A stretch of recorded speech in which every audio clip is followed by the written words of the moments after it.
because of tariffs, along with the just passed One Big Beautiful Bill, tonight I am also proud to announce that more than 1,450,000, think of this, 1,450,000 military service members will receive a special we call Warrior Dividend before Christmas, a Warrior Dividend.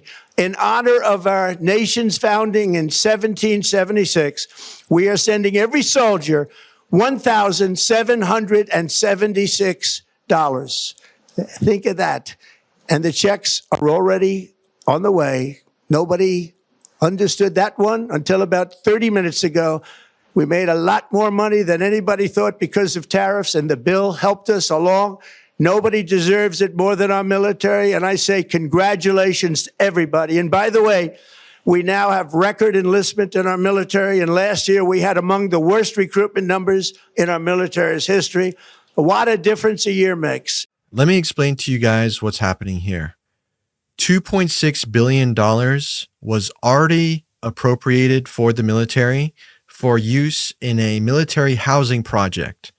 Trump has taken that money and instead decided to do the 1776, quote, Warrior Dividend. This is not money from tariffs. This is not extra money that he's accumulated any other way. This was money that was already going to the military in support of housing, which is a pretty much needed thing in this type of economy that we have right now. Mike, what do you make of this announcement that Trump just gave of this 1776 Warrior Dividend? I think that it's a pretty obvious, end of the year sort of ploy to show, look how good I am to our veterans, even though he's very notoriously called them suckers and losers. He wants nothing to do with wounded or even dead veterans. Doge pretty much demolished veterans and cut a lot of veteran jobs, as well as I think even some benefits. And then as far as this 1776 thing goes, it's not really fair to call it a dividend if it's a one-time payment. Dividends are usually recurring payments. So this is all theater. It's all masquerade to sort of make it sound and look a lot better than it is, especially given, like you said, Emmanuel, that it's coming from pre-allocated funds for veteran and military housing. So yeah, do we give veterans health care? No. Do we give them this? No. Do we give them that? No. But hey, here's $1,700. And this is supposed to just wash all that stuff away about how we mistreat veterans and whatnot. And it's also funny to me that he's constantly talking about how much he loves the military and whatnot when he's a draft dodger. He dodged the draft 5 times, not just once, not just twice, 5 times. So he wouldn't even be eligible for these. I don't know. It's a whole lot of just ass kissing for the military. And I think it poses there is a legitimate concern that he's trying to bribe and buy off the military. Now granted, even though this money is all pre-allocated, so it's not like he's additionally giving them extra money, but it's clearly meant in a way to show hey, military, me and you, we're besties, right? We're close buds.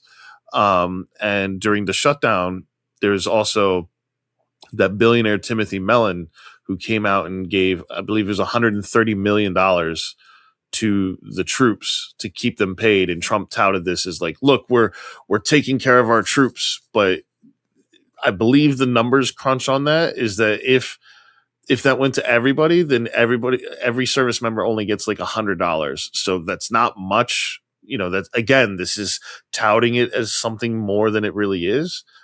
And then if you're not giving it to everybody and you are giving a bigger chunk to certain people, then you're being selective with it. And then we have to wonder who gets the money and who doesn't. And in Trump's loyalist atmosphere, it's very clear that people who are loyal to him are going to be rewarded for that loyalty, and those who aren't will be cast aside. I think you brought up a great point about his treatment of veterans. It's been absolutely abysmal. I mean, he's got one of the worst track records probably of any U.S. president in U.S. history of how he's treated veterans, how he's spoken about them, the way he mocked them, mocking John McCain, calling them suckers and losers, all this stuff absolutely is very telling about this man. And I think that raises the extra question of, this is money that's going to active military personnel, not former military, not veterans, but ones who are currently in the military, which makes you wonder, is he trying to buy off the military? Is he trying to gain their favor in some maybe, things that he's going to ask them to do that may or may not be lawful? We already see very sketchy stuff going on with this thing with Venezuela, where they've been bombing these fishing boats in the Caribbean. Now he's been amassing 12 to 15,000 troops, getting ready to send them down there. He's closed their airspace. He's been seizing their oil tankers. What do oil tankers have to do with drugs? I thought this was a war on drugs and these were narco terrorists. Now we're seizing their oil. Now he's talking about they stole our oil that's on their land. This has just been getting absolutely crazy. And I don't want to go down this Venezuela rabbit hole too far, but this just shows you that I think he views the military as just a tool in his toolbox for him to further his aims, further his agenda. He's never historically shown any sort of, morality or admiration for the military or for veterans in particular, like we've talked about. So this just raises more questions than I think it answers. And the fact that it was already money appropriated for a housing program, which seems pretty damn important in these times, as I mentioned, I think a housing program probably is way more useful given the price of housing now, thanks to Trump's economy in part, versus a one-time check of under $2,000. I mean, that's like 1 month's rent in today's economy that he's giving people. Instead of an entire program dedicated to like helping people get housed, he's dangling a check in front of their faces, just like he's dangling the $2,000 check in front of all of our faces for next summer. I mean, the economy's in the dumps. Jobs are disappearing. Manufacturing is dead.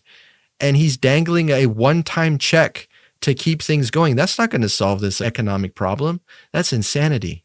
Right. And I also think that it's funny to me that the right always criticizes the left for, if we talk about UBI, for example, or doing some sort of, like during COVID, the COVID stimulus checks and whatnot, it's like, all these stimulus checks are bad, but if you call it a dividend, now it's good. Now it's not a handout. Now it's not socialism. Now it's patriotic American capitalism. And, I think that it's very ironic to me because this does put the right in a particularly rock and a hard place situation, because now they have to say, well, it's good for the troops, but it's bad for handouts. So like, which is it? And, in an ideal world, this would all be great that, we could give our troops like these end of year bonuses and things like that. But this isn't a bonus. It's not new money. It's pre-allocated money.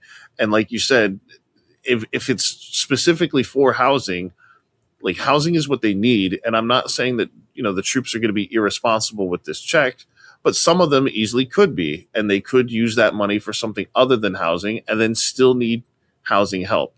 So it's definitely odd that he's trying to take credit for this, but it's also not out of the norm. This is what Trump does. In this entire speech was pretty much him just rambling and ranting about how great he is and how great his accomplishments are, even though most of them are not even based on fact. He was even saying things like he's going to lower prescription drugs by 400 to 600%. Like, what are we talking about? This doesn't make any sense, but, he just gets to spew this nonsense and everybody has to stand around and go, yes, Mr. President, amazing job, Mr. President. Meanwhile, like you said, Emmanuel, the economy is just in the toilet. And, so even though we're all sitting here nodding our heads in agreement, this is the golden age of America, our wallets tell us otherwise.